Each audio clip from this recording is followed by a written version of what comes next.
세상에 싸움이 참 많지요. 정말 싸움이 막 가정에서도 그렇고요. 뭐 이렇게 부모와 자식 간에도 그렇고, 형제끼리도 그렇고, 친구끼리도 싸우고, 심지어는 부부끼리도 싸우고, 여기저기 나라와 나라끼리도 싸우고, 참 우리 인간이 사는 세상에는 싸움이 참 많습니다. 근데 싸우지 말아야 될 싸움들이 많아요. 싸우지 말아야 되는데, 뭐 꼭 필요한 싸움도 있겠지만, 싸우지 말아야 되는데 하는 싸움들도 참 많이 있습니다. 그런데 여러분, 오늘 성경 말씀에 보니까 우리가 예수님 믿고 구원받으면 반드시 싸워야 될 싸움, 싸우지 않으면 안 되는 싸움이 있다고 그래요. 그게 영적인 싸움입니다. 마귀와의 싸움이에요. 여러분, 이거는 우리가 피할 수 없는 싸움이에요. 왜냐하면 사탄이 우리를 계속 무너뜨리려고 공격하니까 우리가 이 마귀와 영적인 싸움은 싸워야 되는 거예요. 그래서 여러분, 오늘 이 시간 예배드리면서 그런 결심을 할 수 있길 바랍니다. 어떤 결심이냐면, 사람과 싸우지 않고 사탄과 영적인 싸움을 싸우겠다. 싸우지 말아야 될 싸움을 내가 자꾸 싸우고 그러지 않고 꼭 싸워야 될 싸움을 내가 싸우겠다. 이런 결심이 오늘 저와 여러분 우리 모두에게 있을 수 있기를 축복합니다. 오늘 여기 본문 말씀 11절에 보니까 마귀의 간계를 능히 대적하기 위하여 하나님의 전신갑주를 입으라. 마귀의 간계라는 말은 계획, 음모 이런 뜻이에요. 그러니까 마귀는 여러분들을 무너뜨리려고, 저와 여러분을 무너뜨리려고 계획을 세우고 여러분을 공격한다는 거예요. 음모를 꾸미고 여러분을 공격한다는 겁니다. 근데 여러분, 사람들이 대개 보면 순진한 사람들이 많이 당하는 경우가 있어요. 왜냐하면 악한 사람들은 치밀하게 다 계획들을 1차, 2차, 3차 계획들을 세워놓고 공격을 하는데, 이 순진한 사람들은 어떤 그런 계획들이 없이 상대하다 보니까 오히려 이렇게 올바르고 순진한 사람들이 당하는 경우들도 많이 있거든요. 마귀가 여러분 여기 믿는 자들을 어떻게 하냐면 간계로 공격한다 이거예요. 계획과 음모를 꾸미고 여러분들을 공격한다 이 말입니다. 그러니까 여러분, 저와 여러분의 영적인 싸움은요, 대충 그렇게 싸우면 안 돼요. 대충. 여러분, 마귀는 계획을 세우고 음모를 꾸미고 여러분들의 약점이 무엇인지를 알아서 여러분들을 무너뜨리려고 공격을 하는데, 나는 그냥 영적인 싸움에 대해서 가볍게 생각하고 대충 생각하고 이러다 보면 우리들은 계속해서 넘어질 수밖에 없다라고 하는 겁니다. 여러분, 신앙이 좋다라는 말은 영적인 싸움을 잘 싸운다, 그런 뜻이 되기도 하는 거거든요. 그렇죠? 여러분, 그런데 우리들이 마귀와의 싸움에서 승리하려면 반드시 기억하고 알아야 될 것이 뭐냐면, 그리스도인의 싸움은 사람과의 싸움이 아니라는 거예요. 이거를 우리들이 정말로 깨달을 필요가 있습니다. 오늘 본문을 다시 한번 보면 12절인데요. 우리의 씨름은, 우리의 싸움은 혈과 육을 상대하는 것이 아니요, 통치자들, 권세자들, 이 어둠의 세상 주관자들, 하늘에 있는 악의 영들을 상대함이라. 우리들의 싸움의 상대는 혈과 육이 아니라는 거예요. 혈과 육이라는 말은 인간이라는 뜻입니다. 피와 몸을 가진 그런 어떤 존재니까 우리들의 싸움은 사람과의 싸움이 아니라는 거예요. 우리들의 싸움은 뭐냐? 하늘에 있는 악의 영들, 정치, 경제, 사회, 문화, 교육, 가정 모든 영역에서 다 들어와서 역사하고 있는 사탄의 어둠의 세력과의 싸움이지, 우리 인간의 싸움이 영적인 싸움에서 승리하려면, 제대로 된 싸움을 싸우려면 우리의 싸움은 인간적인 싸움이 아니다라고 하는 겁니다. 여러분, 사실은요, 사람들은 서로 사랑하고 하나가 돼서 함께, 저와 여러분이 함께, 부부가 함께 마귀를 대적해야 되는데, 사탄은 음모를 세우고 계획을 세워가지고 어떻게 하냐면, 자기를 대적해야 될 두 사람, 함께 하나가 돼서 사탄을 대적해야 될 두 사람이 서로 싸우도록 하는 거예요. 그래가지고 그 싸움에서 싸움을 시켜놓고 자기는 빠지는 거죠. 오히려 이 두 사람이 연합을 해서 사탄과 싸워야 될 사람들인데, 그런데 이 두 사람이 서로 싸우도록 만드는 게, 이게 바로 뭐냐? 사탄의 관계다라고 하는 것을 우리들이 기억할 필요가 있다라고 하는 겁니다. 사탄에게 속으면 안 되는 거예요. 여러분, 사람과 싸우지 않고 영적인 싸움을 싸우기로 결심할 수 있기를 축복합니다. 이제부터 부부싸움 하지 않기로 결심하시기 바랍니다. 갑자기 왜 아멘이 죽어지십니까? 부부싸움 하지 않기로 결심하시기 바랍니다. 가정 결혼 교육을 하다 보면 꼭 그런 교육을 시킵니다. 뭐냐? 이혼 절대 안 되고, 가정폭력 절대 안 된다. 가정폭력 절대 안 된다. 만약에 남편이 남편이 아내를 조금이라도 손찌검을 하거나 때리면 그러면 그걸 절대 애초부터 시초부터 용납하지 말고 그거를 인터넷에도 올리고 그거를 교회 목사님에게도 알리고 친정에도 알리고 시댁에도 알리고 다 알려라. 다 알려라. 그리고 혹시 만약에 남편이 술을 잔뜩 먹고 와가지고 이렇게 가정폭력을 행사하면 이렇게 봐가지고 남편이 술을 너무 많이 먹어서 몸을 제대로 못 가는다 그러면 야구방망이든 뭐 갖다 두들겨 신나게 패고 그 다음날 아무렇지도 않은 척하고 나서 여보 당신이 이렇게 멍이 어디서 들어왔냐고 어디서 그렇게 많이 다치고 왔냐고 이렇게 모른 척하고 얘기하라고 그렇게도 가르쳐요 제가요. 그렇게도 그래서 어쨌든 가정폭력은 애초부터 절대로 용납하지 마라 그랬더니 요즘에 가르치다 보니까 이런 얘기도 나와요. 아내가 때리면 어떻게 해요? 요즘에는 이제 그런 얘기도 나오기도 하고 그러는데 여러분 우리는 사람과의 싸움을 싸우지 말아야 돼요. 아멘. 영적인 싸움을 싸워야 됩니다. 아멘. 사탄의 싸움. 보이지 않지만 사단의 역사를 볼 수 있어야 돼요. 여러분 구약 성경의 한 예를 한번 얘기를 나눠보겠는데요. 사무엘상에 보면은 1장에 그 한나와 분인나 이야기가 나와요. 엘가나라는 사람이 한 남편에게 아내가 둘이에요. 왜 둘이었는지는 기록이 안 돼 있지만 충분히 상상해 볼 수 있는 것은 한나라는 여인과 결혼했는데 이 여인이 아기를 못 낳으니까 둘째 부인을 얻어서 아기를 낳은 거예요. 그러니까 이 남편은 이 한나라고 하는 이 아내를 굉장히 사랑합니다. 아기는 낳지 못하지만 그런데 이 둘째 부인인 분인나라고 하는 여인은 아기를 이렇게 좀 이렇게 그 가정에 아기들을 낳고 그런 축복은 있는데 남편의 사랑이 자기에게 오지 않고 한나에게 가는 거죠. 그러니까 이 두 아내에게는 각자 문제점이 있어요. 한 아내는 아기를 못 낳는 것으로 인한 아픔의 문제가 있고 한 아내는 남편의 사랑을 빼앗기는 것으로 인한 문제가 있거든요. 둘 다 문제는 다 있는데 뭐 어느 사람 문제가 더 크냐 작으냐 말할 수 없어요. 각자 자기 문제가 큰 거니까. 그런데 그 문제를 해결하는 방식은 달랐어요. 분인나는 자기의 인생의 이 문제가 불행의 원인이 한나에게 있다고 생각을 한 거예요. 그래서 한나를 공격합니다. 그의 약점을 공격하고 그 한나라는 여인을 괴롭히는 거예요. 그러니까 자기 인생의 불행의 문제, 아픔의 문제를 다른 어떤 사람 때문이라고 생각하고 그 사람을 공격하는 거예요. 그런데 한나는 분인나를 내 인생의 불행의 문제는 저 분인나 때문이야라고 그렇게 생각하지 않고 분인나를 공격하지 않습니다. 분인나가 자기를 너무 괴롭히고 고통스럽게 만들지만 분인나와 분인나라는 여인과 싸우지 않고 자기의 그 아기를 낳지 못하는 아픔과 분인나에게 시달리는 그런 문제들을 가지고 하나님의 성전으로 갑니다. 그리고 하나님 앞에 간절히 부르짖고 기도를 하죠. 자기의 사정을 하나님께 다 털어놓으면서 하나님이 나를 좀 불쌍히 여겨주시기를 위해서 기도해요. 그러니까 두 여인의 문제 해결 방법이 다른 거예요. 그런데 여러분 이 한나는요 결국 하나님의 응답을 받습니다. 그래서 서원 기도를 했는데 하나님 정말로 아들을 주시면은 하나님께 도로 드리겠습니다. 서원 기도를 했는데 하나님이 아들을 주신 거예요. 그래서 사무엘이 태어났습니다. 사무엘이 태어나니까 이 한나는 그 하나님께 서원한 대로 사무엘을 하나님께 드렸거든요. 그랬더니 하나님이 또 더 많은 자녀들을 또 주시는 거예요. 그리고 그 사무엘은 하나님의 전에서 성장하면서 이스라엘의 지도자로 성장했습니다. 그러니까요 이 한나는 불행과 아픔이 축복으로 영광으로 다 바뀐 거예요.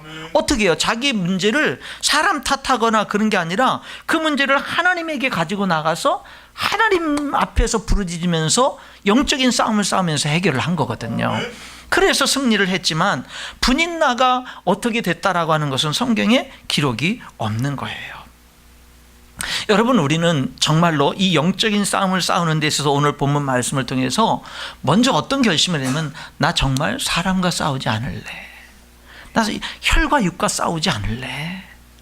예, 이런 결심이 우리에게 있어야 되고 나는 정말 어떤 내 남편이 안 좋게 역사할 때 내 아내가 내 남편이 왜 저러지? 내 아내가 왜 저러지? 그런 모습을 보면 그 배우의 역사는 사탄의 역사를 볼 수 있는 그래서 그냥 육신적으로 혈과 육으로 같이 맞대응하면서 싸워서 싸움이 더 커지고 이러는 것이 아니라 영적인 눈으로 바라보면서 기도하면서 영적인 싸움을 싸울 줄 아는 그런 게 돼야 돼요. 아멘.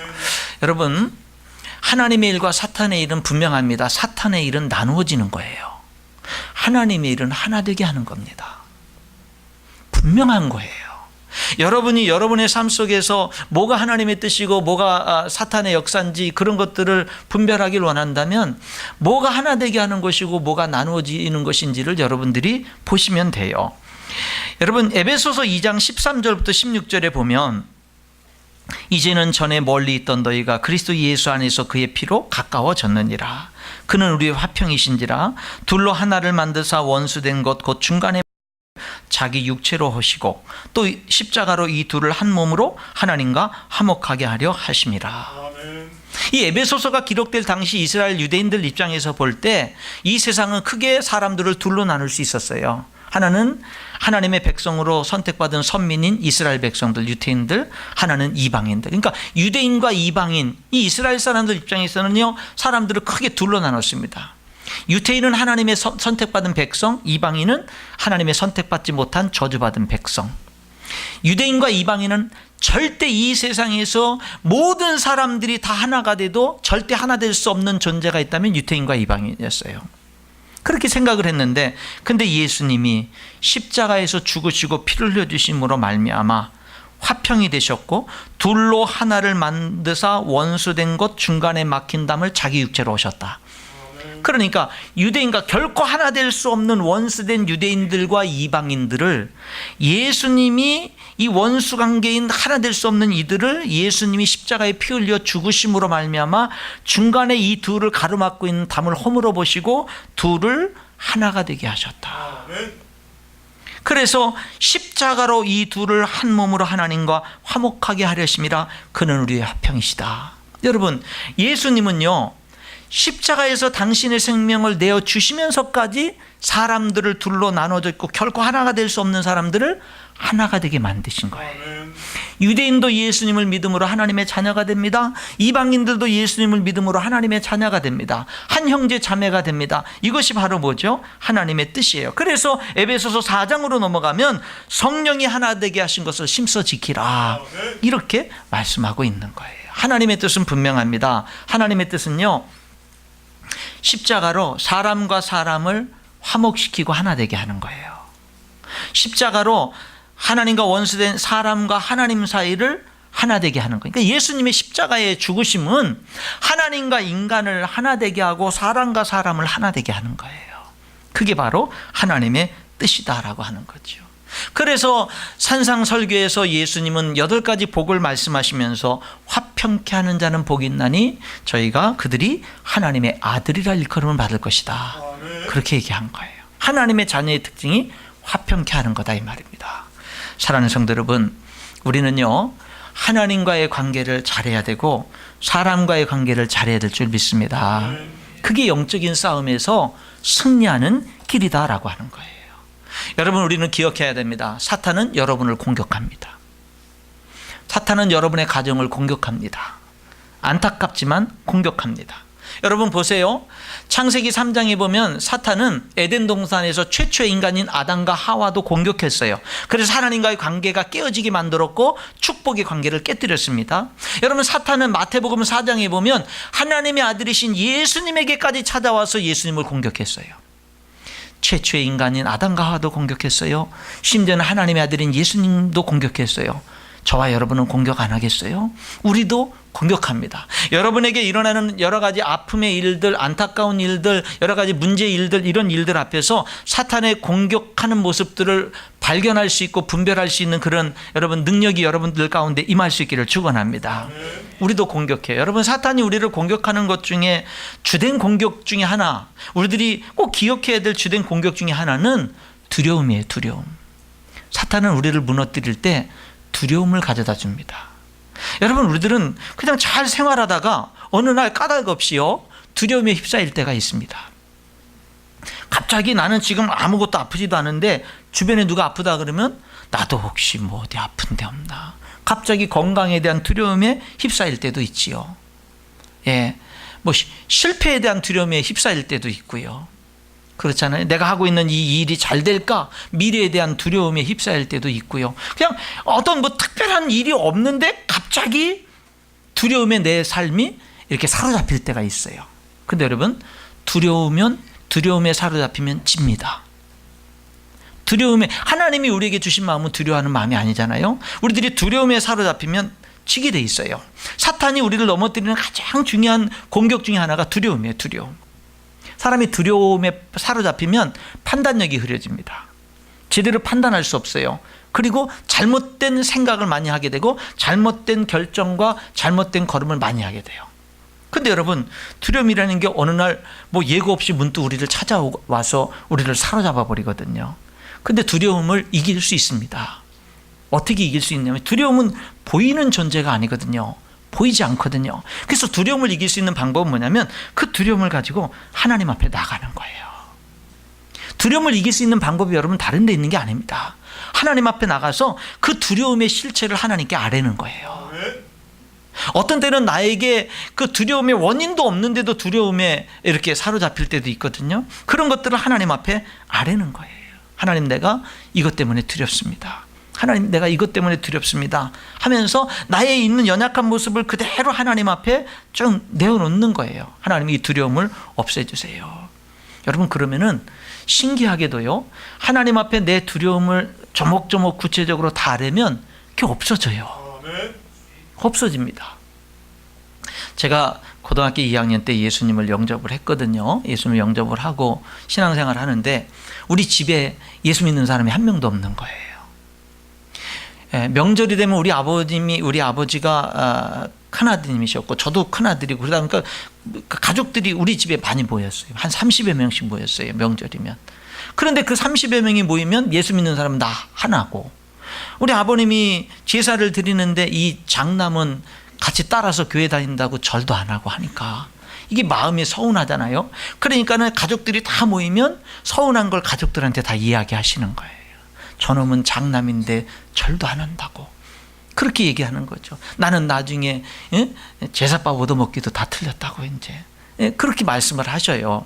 그러면은 가족들이 다 저를 공격합니다. 여러분, 그래서 제 느낌이 뭐냐면요, 칼도마 위에 저를 올려놓고 30명이 다 난도질하는 것 같은 그런 느낌을 받아요. 하루는 너무 고통스러워가지고요, 그냥 견딜 수가 없어가지고 집을 그냥 뛰쳐나갔습니다. 신발도 못 신고 바깥으로 문을 열고 팍 나갔는데, 세상에 비가 소나기가 그렇게 쏟아지는 거예요. 맨발로 뛰쳐나갔는데, 근데 다시 들어갈 수가 있나요? 자존심이 있는데. 그래서 어디로 갔느냐면 교회당으로 갔습니다. 명절인데 교회당에 아무도 없죠. 지하실에 들어가서 1시간을 울면서 기도를 했습니다. 1시간. 근데 여러분, 신기한 게 뭐냐면 1시간을 울면서 기도하니까 담대함이 생겨요. 신기하게요, 담대함이 생깁니다. 저 30여 분이 계신 소굴 속으로 들어갈 수 있는 그런 담대함이 생기는 거예요. 그래가지고 다시 맨발로 집으로 들어가가지고 옷 갈아입고 담대하게 그냥 잘 지냈던 그런 경험이 있거든요. 여러분, 두려움이라는 것이 우리들을 사로잡으면 그것을 통해서 사탄이 역사해요. 하나님이 우리에게 주신 것은 두려워하는 마음이 아니요, 그렇게 말했어요, 성경에서. 그러니까 여러분, 두려움이 여러분들을 사로잡을 때는 하나님께 나와서 그것을 아뢰고 그 두려움을 없애달라고 기도하면 여러분, 하나님께서 반드시 응답하십니다. 두려움이 여러분을 지배하지 못하게 하세요. 여러분의 환경은 어려울 수 있고, 여러분의 환경은 소용돌이 칠 수 있고, 여러분들의 환경은 참 고통스러울 수 있을지 몰라도, 여러분, 그런 어떤 환경이라 할지라도 그런 모든 환경 속에서 우리들은 하나님의 평강을 누릴 수가 있어요. 시편 23편에 다윗이 이런 고백을 하잖아요. 내가 사망의 음침한 골짜기로 다닐지라도 해를 두려워하지 않을 것은 주께서 나와 함께 하심이라. 환경은요, 사망의 음침한 골짜기, 얼마나 두렵게 사망의 음침한 죽음의 골짜기를 내가 지나가고 있는데, 그런데 여러분, 해를 두려워하지 않아. 난 두렵지 않아요. 왜? 주님이 나와 함께 하시기 때문에. 그렇게 고백을 합니다. 사탄은 아담과 하와도 공격했고 예수님까지도 공격한 사탄은 저와 여러분도 공격합니다.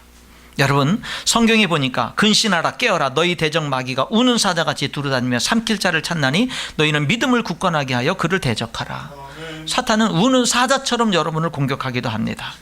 우는 사자처럼 공격한다는 말은요, 욥기서에 욥이 동방의 최고 부자였고 하나님을 잘 섬겼던 욥이 사탄이 공격하니까 하루아침에 모든 재산이 날아가고 정말로 자녀들이 죽고 그 몸에 좀 고칠 수 없는 병이 사로잡히고 모든 것을 다 잃어버리듯이, 사탄이 우리를 공격할 때 때로는요, 우리들의 건강을 공격할 수도 있고, 우리들의 환경을 공격할 수도 있고, 우리들의 자녀들을 공격할 수도 있고, 어떤 재산을 공격할 수도 있고, 가정을 공격할 수도 있고, 죄책감에 시달리게 할 수도 있고, 두려움에 빠지게 할 수도 있고, 버림받은 마음에 사로잡히게 할 수도 있고, 실패나 좌절이나 상처에 우리들이 갇히고 그곳에 빠져들게끔 그렇게 사탄이 우리들을 공격할 수가 있어요. 이런 것들이 뭐냐? 다 우는 사자처럼 공격하는 거죠.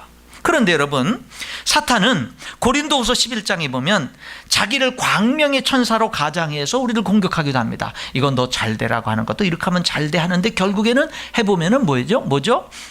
안 되는 거죠. 망하는 거고 하나님에게서 멀어지게 하는 사자처럼, 우는 사자처럼 직접적인 핍박과 공격을 주기도 하지만, 그러나 광명의 천사로 자기를 과장해서 이게 이렇게 되면 네가 다 잘 되는 거 하는데 결국에는 우리를 구렁텅이에 빠지게끔 하는 그런 사탄의 공격도 있어요.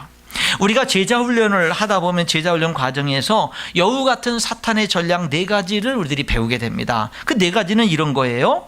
육체적인 쾌락을 쫓게 하고 합리화하게 한다. 둘째, 바쁘다는 핑계로 신앙에서 멀어지게 한다. 셋째, 교회에 비판적이도록 만들어서 적극적인 신앙생활에 염증을 느끼게 한다. 넷째, 신비한 영적인 체험들만 쫓도록 만들어서 성품과 인격 속에 자라는 신앙에 관심을 쏟지 못하게 한다. 이런 것들이 뭐죠? 사탄의 어떤 그 광명한 천사로 자기를 가장해서 우리를 공격하는 그런 사탄의 공격법이 되는 거지요. 여러분, 사탄이 우리를 이렇게 공격을 하는데, 지난 주간에 우리들이 주보에 있는 대로 올해 성경 일독표대로 쭉 읽다 보니까 그 성경에 있는 이야기가 나오게 되는데, 역대상 17장과 21장의 이야기가 대조가 돼요. 역대상 17장에 보면 다윗과 하나님과의 관계 속에서 아름다운 이야기가 나와요. 다윗이 사울왕에게 쫓겼던 십수년의 그런 어떤 인생의 고난의 시기가 다 지나가고, 그 다음에 왕이 됐지만은 통일왕국을 이루지 못해서 사울을 쫓는 사람들하고 또 수년 동안 전쟁을 벌이다가 드디어 통일왕국을 이루고, 통일왕국을 이룬 다음에 또 주변 강대국들과 또 전쟁을 하고, 그래서 주변의 나라들과 싸워서 이겨가지고 다 굴복시키고 정복하고, 가장 괴롭혔던 블레셋 사람들까지도 다 정복하고 난 다음에, 그러니까 이 가나안 땅이 다 다윗의 수중에 다 들어왔잖아요. 평안하잖아요. 그런데 이 다윗이요, 그렇게 하나님의 축복 속의 왕 가운데서 왕궁에서 편안하게 이렇게 지내는 어느 날 가만히 생각해 보니까 모든 게 하나님의 은혜예요. 하나님의 은혜라는 게 깨달아지는 거예요. 하나님께 너무 감사한 거예요. 그 감사한 마음이 어떻게 이어지냐면, 내가 어떻게 하나님께 영광을 돌릴까, 이런 생각까지 됐어요. 그러니까 이 다윗이 나단 선지자를 불러가지고, 내가 보니까 하나님의 은혜를 너무 많이 받아서 내가 이렇게 백향목으로 지어진 이렇게 화려한 왕궁에 나는 살고 있는데, 하나님의 성막은 텐트 속에 있어 여전히. 그러니까 하나님의 은혜를 받은 나는 이렇게 왕궁에, 백향목 왕궁에 거하는데, 하나님은 성막 가운데 계시고 텐트 속에 있으니 이거 안 맞는다. 내가 하나님을 위해서, 하나님께 너무 감사해서 하나님의 영광을 위해서 내가 성전을 내가 짓고 싶다. 그런 얘기를 하는 겁니다. 얼마나 아름답지요? 자기의 인생의 삶 속의 모든 것을 돌아보고 축복을 딱 돌아보다가 이게 하나님의 은혜구나라는 깨닫는 모습, 하나님께 정말 감사하다 생각하는 모습, 하나님께 정말 나도 영광을 돌리고 싶다라는 모습, 이거 얼마나 아름다워요. 그래서 성전을 건축하려고 하니까 하나님이 이 나단 선지자를 통해서 말씀하시는데, 하나님이 또 이렇게 말씀하시는데 은혜가 되는 거예요. 내가 언제 너희 이스라엘 백성들과 함께 하면서 내가 이 장막 저 장막 이 성막 저 성막으로 내가 옮겨 다니면서 내가 언제 너희들에게 나를 위한 집을 왜 건축하지 않았느냐고 말한 적이 있느냐. 하나님이 그렇게 말하는 거예요. 여러분, 하나님이요, 이스라엘 백성들이 가나안 땅을 향해서 가다 보니까 자꾸 걷고 움직여야 되니까 텐트를 계속 옮겨야 되잖아요. 하나님도 그들과 함께 계속 텐트를 옮겨가시면서 성막을 옮겨가시면서 하나님도 나그네 뜨내기와 같은 그런 삶을 이스라엘 백성들과 함께하기 위해서 그들과 하나님도 이 텐트 저 텐트로 이 장막 저 장막으로 계속 옮겨 다니신 거예요. 뭐 때문에요? 함께하기 위해서. 여러분, 제가 역대상 17장을 읽으면서 굉장히 은혜가 되는 거예요. 다윗의 모습에서도 은혜가 되고 하나님의 그 말씀하시는 말씀에서도 은혜가 되는 거예요. 하나님은 여러분과 함께하고 계시는 줄 믿습니다. 심지어는요, 같이 텐트를 옮겨 다니면서도 성막을 옮겨 다니면서도 하나님이 함께하고 계시는 거예요. 하나님이. 그런데 이렇게 아름다운 장면이 21장으로 가면 바뀝니다. 다윗이요, 21장으로 가면 그 나라가 더 확장이 되니까, 더 지경이 확장되고 주변 나라들이 다 정복하고 굴복하게 되니까는요, 어느 날 하나님의 은혜에 감사하던 이 마음이 나의 자랑으로 바뀌는 거예요. 자랑으로. 그래서 내가 정복하고 내가 다스리는 나라 땅덩어리가 얼마나 넓고 백성들이 얼마나 많은지 알아보고 싶다. 이제 은근히 뭐가 있냐면요, 자랑이 이렇게 용서선처 나오는 거예요. 하나님의 축복이 많이 임하다 보니까 처음에는 그 축복 속에서 감사합니다 그러다가 그것이 시간이 좀 지나니까 이제 뭐냐면 나를 자랑하고 싶은 것으로 바뀌는 거예요. 그래서 인구조사를 시킵니다. 아무 이유가 없는데 인구조사 시켜요. 그 인구조사는요, 자랑을 하기 위한 인구조사예요. 그러니까 요압 장군이 이거 하나님 정말 싫어하는 거니까 하지 말라고 그렇게 하는데도 불구하고 강제로 계속 시키게 합니다. 그래서 그 하나님이 진노해가지고 7만 명이나 되는 사람들이 전염병으로 죽게 되거든요. 그때서야 이제 다윗이 하나님 앞에 회개하게 되는데, 역대상 17장에는 하나님의 은혜를 감사하면서 어떻게 하면 하나님께 영광을 돌릴까 이렇게 생각하던 다윗이 21장에 보면은요, 그 은혜에 향한 감사가 은근한 내 자랑으로 이렇게 변질되면서, 그러면서 그것이 뭐가 되는 거냐면은요, 하나님께 영광을 돌리는 것보다는 나를 드러내는 것으로, 나의 영광으로 이렇게 교묘하게 바뀌는 거죠. 여러분, 이런 것도 다 뭐죠? 영적인 싸움인 거죠.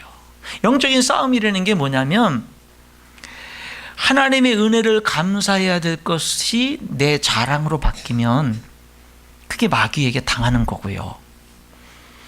하나님께 영광을 돌려야 될 것이 나를 드러내는 것으로 바뀌게 되면 그것이 영적인 싸움에서 패배하게 되는 그런 모습을 보게 되거든요. 여러분, 우리는 계속해서 은혜와 감사가 우리를 지배해야 될 줄 믿습니다. 계속해서 그 은혜와 감사 속에서 어떻게 하면 하나님께 영광을 돌리지, 자꾸 나를 드러내는 게 아니라 어떻게 하면 하나님께 영광 돌리지, 어떻게 하면 이 좋으신 하나님께 영광을 돌리지 하는 것이 우리들의 삶이 돼야 되는 거예요. 여러분, 이런 영적인 싸움을 우리가 힘써 싸워야 될 줄 믿습니다. 좋은 소식이 있어요. 그건 뭐냐면 우리는 모든 영적인 싸움에서 승리할 수 있습니다.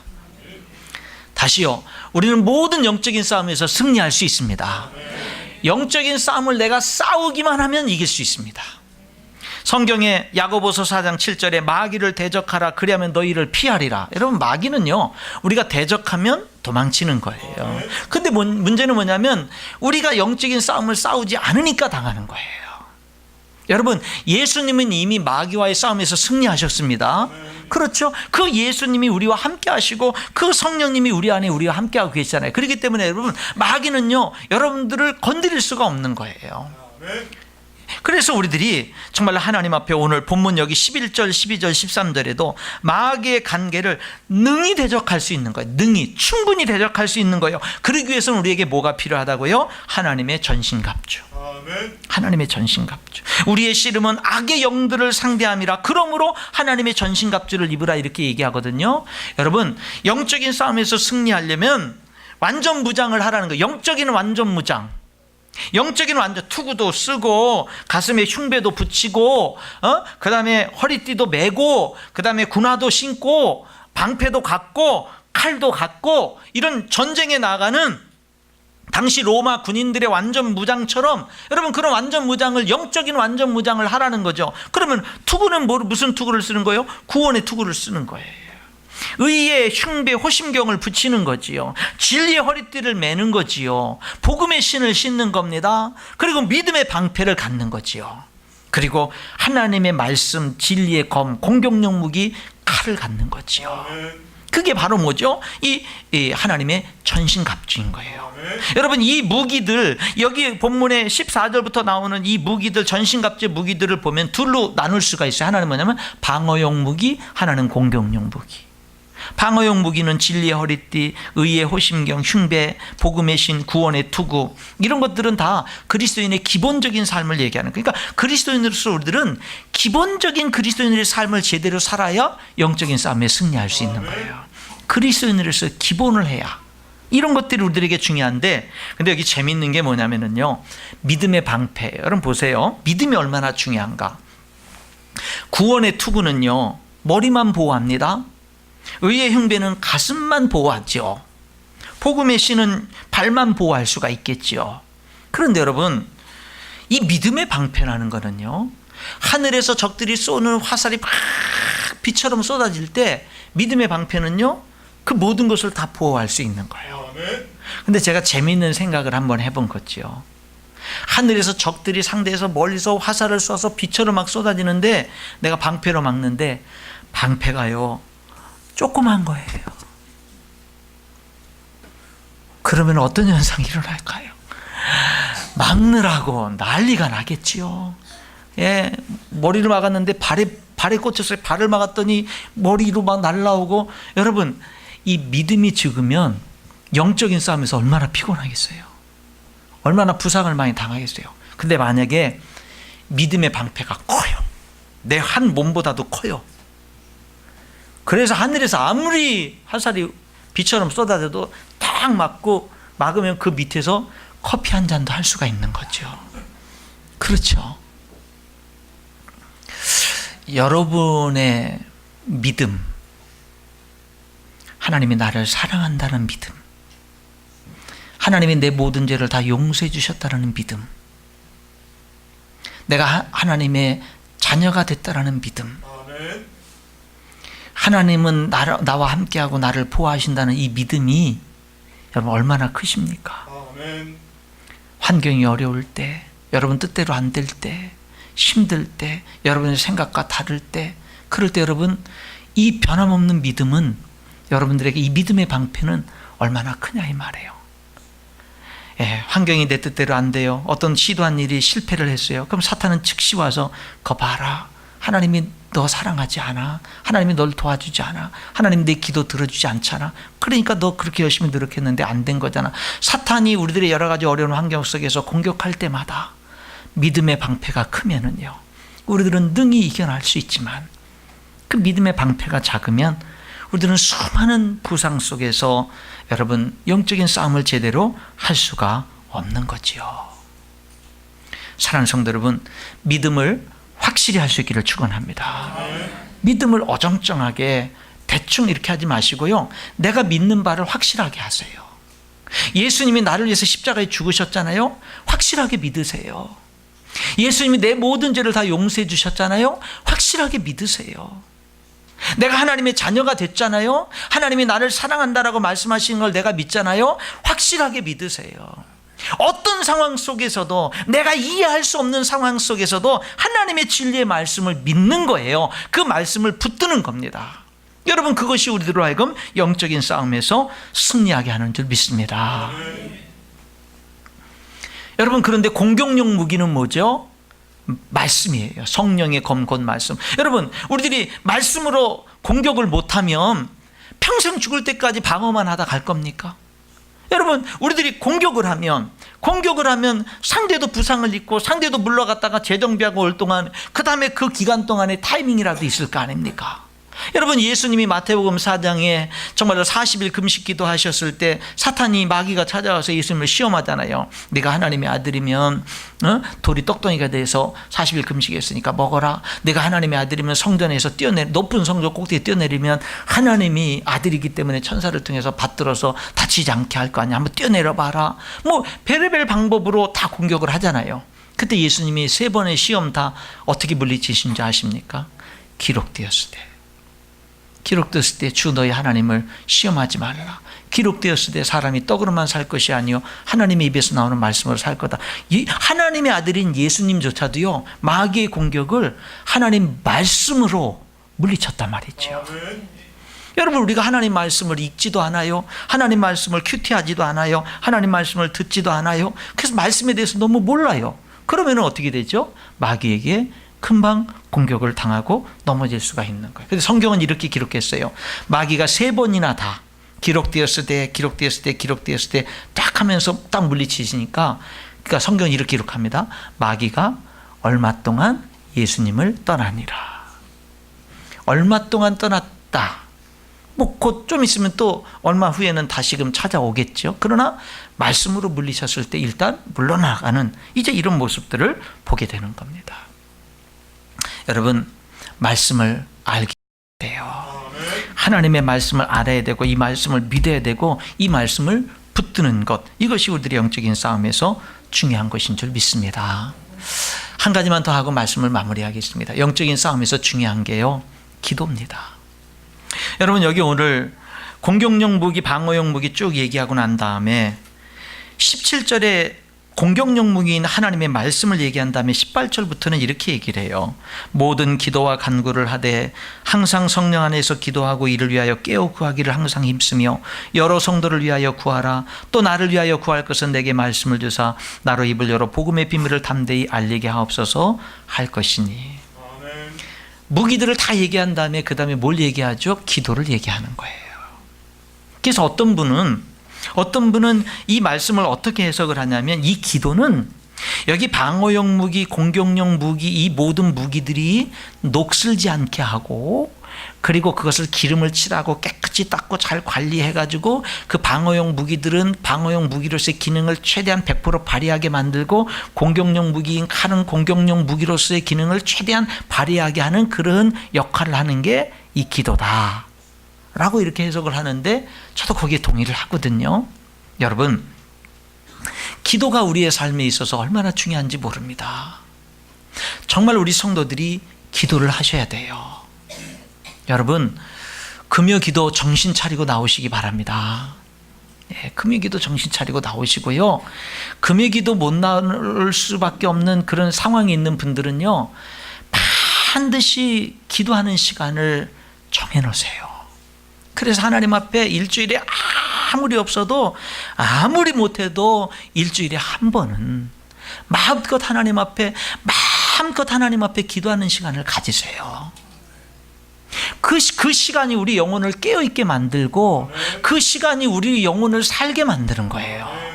여러분, 우리들이 출애굽기 17장에 보면은 이스라엘 백성들이 애굽에서 나와서 가나안 땅을 향해 가면서 아말렉과 전쟁하는 얘기가 나오는데, 이 전쟁이 특별해요. 전쟁터에서는 여호수아가 군사를 이끌고 싸우고요, 산꼭대기에는 모세가 올라가서 이스라엘 백성들이 전쟁에서 이기기를 위해서 손을 들고 기도를 합니다. 모세가 손을 들고 기도하면 이스라엘이 이기고, 힘들어서 손을 내리면 이스라엘이 지는 거예요. 그 모습을 옆에서 아론과 훌이 지켜보고 있다가 모세를 돌 위에 앉게 한 다음에 양쪽에서요 팔을 붙드는 겁니다. 손을 높이 올린 모세의 팔을 붙드는. 그래서 해가 지도록 모세의 팔이 힘들어서 내려오지 않도록 붙들어줬다고요. 그래서 전쟁에서 완전한 승리를 하게 되는 내용이 출애굽기 17장에 기록이 되어 있거든요. 여러분, 기도가 전부는 아니에요. 아말렉과 이스라엘이 전쟁할 때 그 모세의 기도로만 이긴 게 아니라, 전쟁에서는요 여호수아가 군사들을 이끌고 목숨을 걸고 싸웠다고요. 그러니까 기도가 전부는 아니에요. 그런데 전쟁에서 기도는 굉장히 중요한 역할을 했던 거예요. 모세가 손을 들고 기도하면 전쟁에서 싸우는 여호수아가 이겼고, 모세가 피곤해서 손을 내리면 전쟁에서 싸우는 여호수아가 졌다 이 말입니다. 그러니까 영적인 싸움에 있어서 이 기도의 능력이 얼마나 중요하냐라고 하는 거. 이거는 단순히 그 당시는 영적인 싸움뿐만 아니라 실제적인 싸움에서도 이 역할을 나타내는 것을 보게 되는데, 저와 여러분의 삶 속에서 여러분 기도해야 우리들이 깨어 있을 수 있고, 기도해야 여러분들이 영적인 힘을 얻고 하나님께 영광을 돌릴 수 있는 줄 믿습니다. 기도해야 순종할 수가 있는 거예요. 기도해야 그런 힘이 우리들에게 생기는 겁니다. 그래서 여러분, 우리는 무슨 일이 있어도 기도를 중단하면 안 됩니다. 기도를 중단하면은요, 모든 것들이 인간적인 생각으로 흐르기 시작을 합니다. 하나님의 말씀을 아무리 많이 알고 있어도 기도를 중단해버리면은 그 말씀, 알고 있는 하나님의 말씀조차 여러분 뭐냐면은 인간적으로 해석을 하고 잘못되게 적용을 할 수가 있는 거예요. 여러분, 기도가 우리를 깨어있게 하고, 기도가 우리로 하여금 능력 있게 만드는 것인 줄 믿습니다. 우리가 영적인 싸움을 싸우는데 항상 이기는 건 아니에요. 넘어지죠. 실패도 많이 합니다. 그런데 여러분, 진짜 승리 중에 하나는 넘어져도 다시 일어나는 것인 줄 믿습니다. 예, 우리 주님은 우리가 넘어졌을 때, 야, 너 그거밖에 안 되냐? 그러는 분이 아니에요. 다시 일어나라고 말씀하시는 분이에요. 다시 일어나면 박수치고 좋아하시고 기뻐하시고 영광 받으시는 분이 우리 주님이신 줄 믿습니다. 그렇기 때문에 여러분, 우리가 영적인 싸움을 싸우다가 넘어지더라도 다시 일어나서 믿음의 경주를 계속해서 승리하는 우리들의 삶이 될 수 있기를 주님의 이름으로 축원합니다. 기도하겠습니다. 하나님,